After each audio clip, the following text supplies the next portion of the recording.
ایمان سے بتائیے اگر لکڑی جسم مصطفیٰ سے نسبت رکھنے کی وجہ سے صحابہ کی نگاہ میں قابل تعظیم و قابل احترام ہے تو پھر میرے نبی کے صحابہ آل کے ساتھ کتنا پیار کرتے ہوں گے، حسنین کریمین کے ساتھ کتنی محبت اور پیار کرتے ہوں گے، اور ان کا کتنا ادب و احترام کرتے ہوں گے۔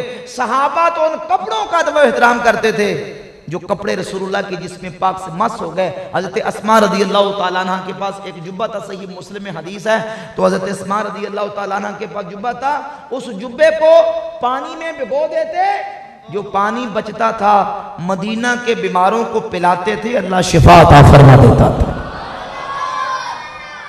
حضور کے جبے سے نسبت رکھنے والا پانی بیماروں کو پلاتی تو شفا مل جاتی۔ عبداللہ بن عمر حضور کے منبر پر ہاتھ پھیر کے اپنے منہ پہ مل لیتے تھے، صحابہ حضور کے تھوک کو ہاتھوں پہ لے کے اپنے جسموں پہ اپنے منہوں پہ مل لیتے تھے۔ یہ حضور کے صحابہ حضور کی ادب اور حضور کی تعظیم کیا کرتے تھے۔ یہ ہے حضور کے صحابہ نے قرآن کی اسی آیت سے سیکھا کہ نبی کی تعظیم کرو، نبی کی توقیر کرو، اور جب بندہ ادب سے ہٹ جاتا ہے، بے ادبی کے کھاتے میں چلا جاتا ہے، پھر اس کے عمل نہیں دیکھے جاتے، پھر اس کے اعمال نہیں دیکھے جاتے، بلکہ اس کی بے ادبی کی وجہ سے اس کے اعمال عقارت چلے جاتے ہیں۔ صحیح بخاری کے اندر، صحیح مسلم کے اندر اور حدیث کی متعدد کتابوں کے اندر ایک واقعہ موجود ہے۔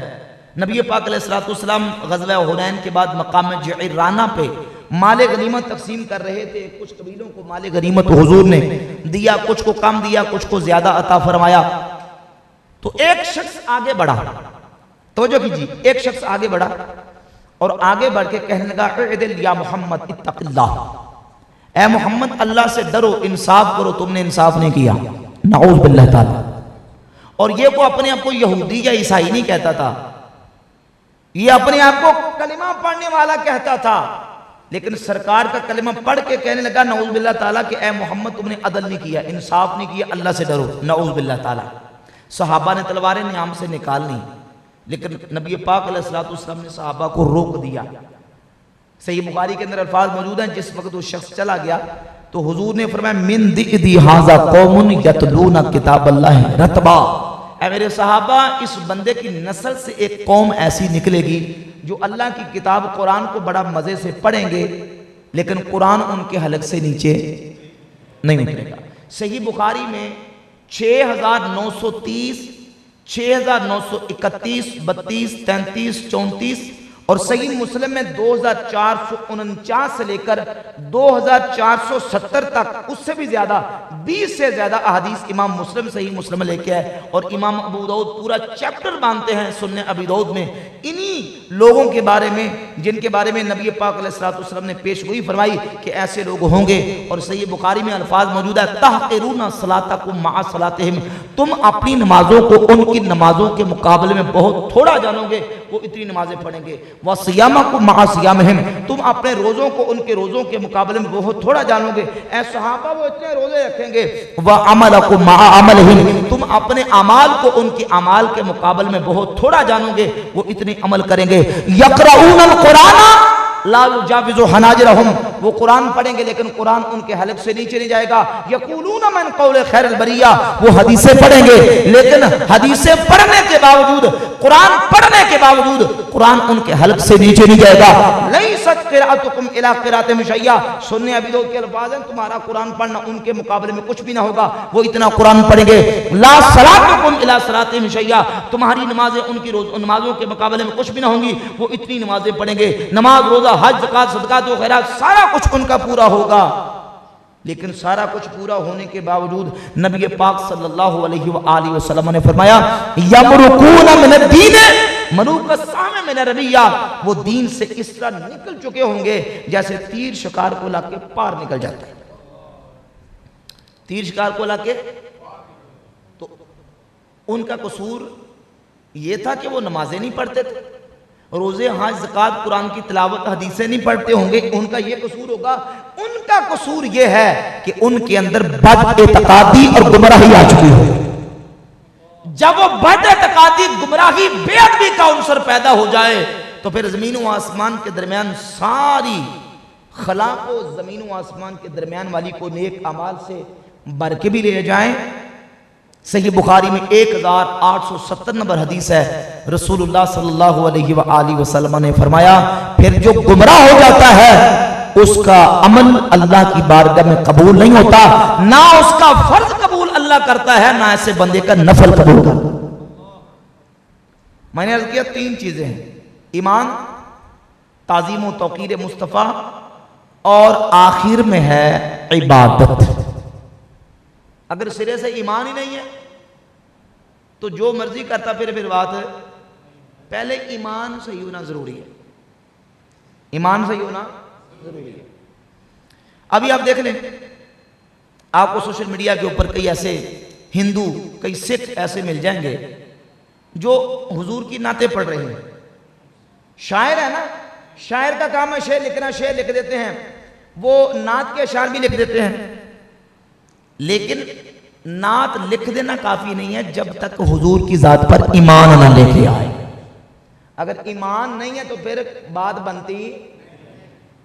آپ حیران ہوں گے، ایسی ایسی نعتیں، ایسے ایسے اشعار غیر مسلم شعراء نے لکھے ہیں۔ مثلا ایک ہندو شاعر لال کا پرشاد، وہ لکھتا ہے کہ گر شمس و قمر کو کوئی دامن میں چھپا لے، گر شمس و قمر کو کوئی دامن میں چھپا لے، اور دولت دارین کو ہاتھوں میں اٹھا لے، پھر لال کا پرشاد سے کوئی پوچھے کہ تو کیا لے، نالین محمد کو وہ آنکھوں سے لگا لے۔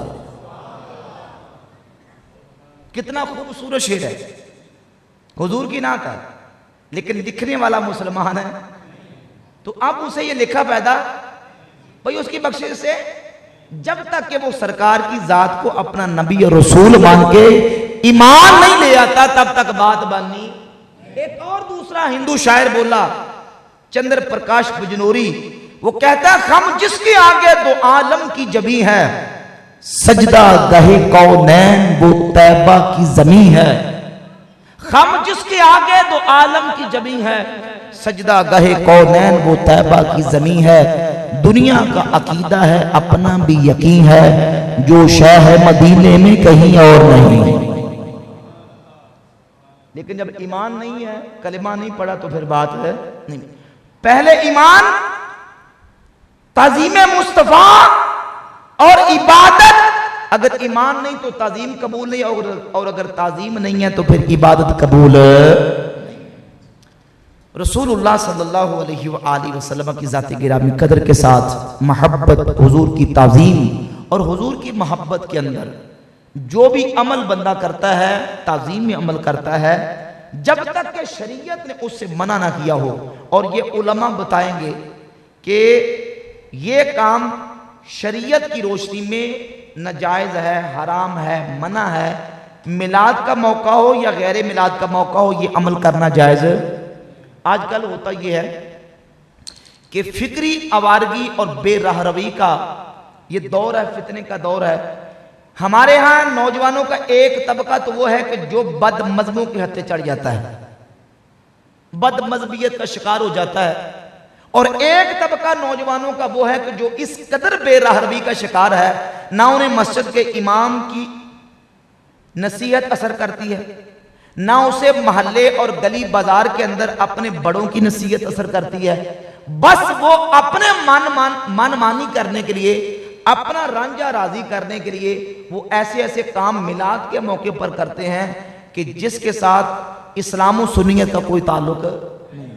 ابھی میلاد شریف کے ایام ہیں، پہلا عشرہ جاری ہے، ابھی 12 کی تاریخ کو یا 12 سے پہلے یا 12 کی رات کو آپ دیکھیں گے ایسے ایسے اوارہ اوباش قسم کے لڑکے، وہ جناب جنہوں نے کبھی نماز پڑھ کے مسجد میں آ کے نہیں دیکھا، جنہوں نے کبھی مسجد کا رخ تک نہیں کیا، شاید انہیں نماز، روزہ، وضو، غسل کے ان چیزوں کا بالکل پتہ تک نہ ہو، وہ بازاروں میں ڈی جے لگا کے پہلے وہ ایک دن نعتیں لگائیں گے، دوسرے گھنٹے بعد وہ قوالی لگا لیں گے، تیسرے گھنٹے بعد وہ ڈول ڈبکا اور میوزک اور ساز باجے لگا کے پھر وہ رقص کرتے ہیں، ناچ کرتے ہیں، ڈانس کرتے ہیں، اور بھنگڑے ڈال کے اپنی دل پشوری کرتے ہیں اور اپنا من مانی اور رانجھا راضی کرتے ہیں۔ اسلام کے ساتھ اس کا کوئی تعلق نہیں ہے۔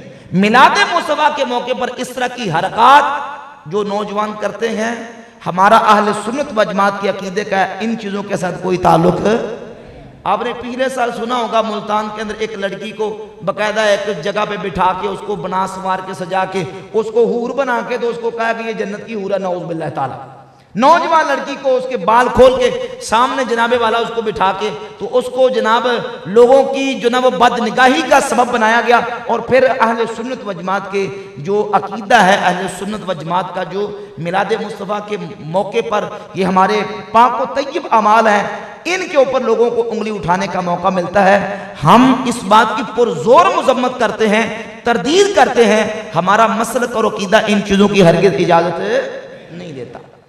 اور پھر جہاں تک ہماری طاقت ہے بولنے کی حد تک، ظاہر ہے کہ علماء کا کام یہ ہے کہ وہ امر بالمعروف لسان کے ذریعے، زبان کے ذریعے لوگوں کو کہہ کے بتائیں، سمجھائیں کہ یہ حرکتیں کرنا ہرگز شرم جائز نہیں ہے۔ اور جہاں تک والدین کا تعلق ہے، علاقے کے سرپرست ہیں یا جو بھی بندہ اثر و رسوخ والا ہے، وہاں جہاں تک اس کی پہنچ ہے وہ ان جو خلاف شرع حرکات ہیں ان کا نوٹس لیں اور ان کو ان چیزوں کو روکنے کی کوشش کریں۔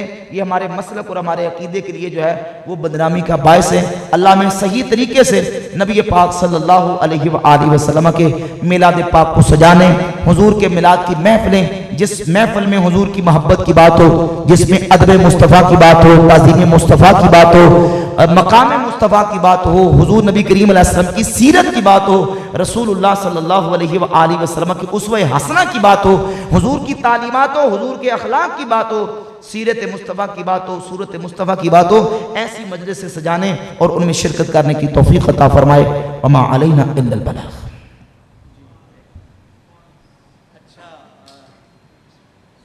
جی دیکھ لیں اگر موڈ ہے تو۔ اچھا، یہ قبلہ مفتی راشد محمود رضوی صاحب الحمدللہ اہل سنت کا سر فخر سے بلند کر رہے گئے۔ اس وقت سوشل میڈیا پر جو بدعقیدہ اور بد مذہب لوگ جو ایکٹیو ہیں نا، تو ان کا رد بلیغ آپ سوشل میڈیا پہ کرتے ہیں اور آپ ان کی ایسی کرتے ہیں، درگے بناتے ہیں، انہیں گھر چھوڑ کے آتے ہیں، پھر واپس آنے کا ان کو رستہ معلوم نہیں ہوتا۔ ان میں سے ایک وہ کمینہ جو ہے وہ مرزا جونیئر جو ہے، بدبخت ترین انسان، جس کی سنی انسنی میں ہر جاہل، میں تو سمجھتا ہوں جاہلوں کو جاہل نہ کر گیا، تو اس نے گمراہ کیا ہوا۔ تو آپ ان کا رد بلیغ کرتے ہیں۔ آپ کا جو ہے یوٹیوب چینل ہے، کس نام سے ہے؟ میرے نام سے، آپ کے نام سے چینل ہے۔ تو چونکہ آپ اس میں اسپیشلسٹ ہیں، یہ جو لڑکے نا جو کہتے ہیں جی یہ تو بڑی اچھی بات کرتا ہے، چونکہ وہ ہر دین کے ہر مسئلے کو مسخ کر پیش کرتا ہے، تو آپ اس کا رد بلیغ کرتے ہیں۔ کسی کو اگر اس سے کچھ شش و پنج ہوا ہے نا، تھوڑا سا اگر ڈاما ڈول ہو گیا ہے اس کی بات سن کر، تو وہ مفتی صاحب سے بلا جھجک سوال کر سکتا ہے۔ جی اگر مجھ سے ڈرتا ہے تو وہ مفتی صاحب سے سوال کر سکتا ہے۔ جی شاباش، کوئی سوال کرنے والا ہو؟ جی جی ہاں کریں آپ۔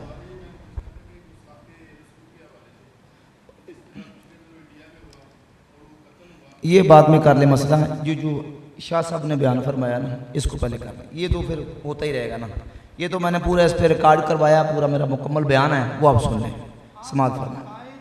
عقائد اور مسائل کے حوالے سے آج کل جو میلاد شریف کے حوالے سے ماشاءاللہ محافل جاری ہیں، جلوس، ریلیاں، اور حضور کی عظمت کی خاطر سارا کچھ ہم عظمت مصطفیٰ کے اظہار کی خاطر کرتے ہیں۔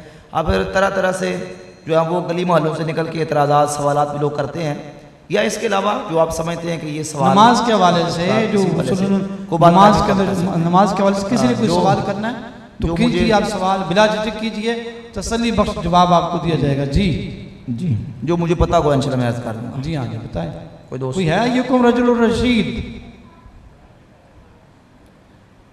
جی نہیں ہے؟ ماشاءاللہ جی سارے ٹناٹن سنی ہے ماشاءاللہ ماشاءاللہ، اللہ تعالیٰ سب کو پکا سنی رکھے، الحمدللہ، کہتے ہیں سب آمین، ماشاءاللہ، سبحان اللہ۔ تو یہ نہیں بات، یہ نہیں ہے، بات یہ ہے دراصل کہ اس جو خباثت چیز نے پھیلائی ہوئی نا، کسی کا نام نہ ہی لیں آپ، ویسے ہاں بتائیں، وہ خباثت جو بھی بندہ اس طرح کی باتیں کرتا ہے، تو آپ سے 10 پستہ گزارش ہے کہ آپ اگر آپ کو فارغ ٹائم ملے اپنے کریم نبی پاک پر درود شریف پڑھیں۔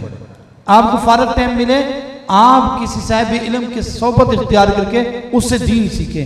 اگر آپ سوشل میڈیا پر اس طرح بیٹھیں گے، اس طرح کریں گے، تو ایک نہ ایک دن کسی نہ کسی کے چنگل میں آپ پھنس جائیں گے. اس وقت بہت سارے فتنے سوشل میڈیا کے ذریعے سے، اچھی باتیں بھی بہت ساری ہو رہی ہیں، دین کا کام بھی دھڑلے سے ہو رہا ہے، کیا جا رہا ہے، ہم اس کی تردید نہیں کرتے، لیکن یہ ہے کہ آپ کسی ایسی نیگیٹو بندے، مشکوک بندے کو نہ سنیں جو آپ کے ایمان اور عقیدے کو خراب کرے.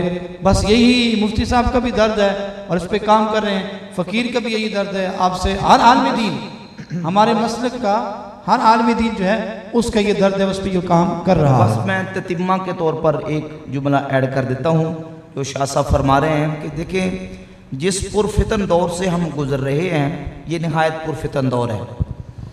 وہ سمجھے کہتے ہیں نا کہ اس قدر جو احادیث میں آتا ہے کہ فتنے برپا ہوں گے کہ حضور فرماتے ہیں کہ میں آسمان سے اس طرح فتنوں کو اترتے دیکھ رہا ہوں جیسے آسمان سے بارش اترتی ہے.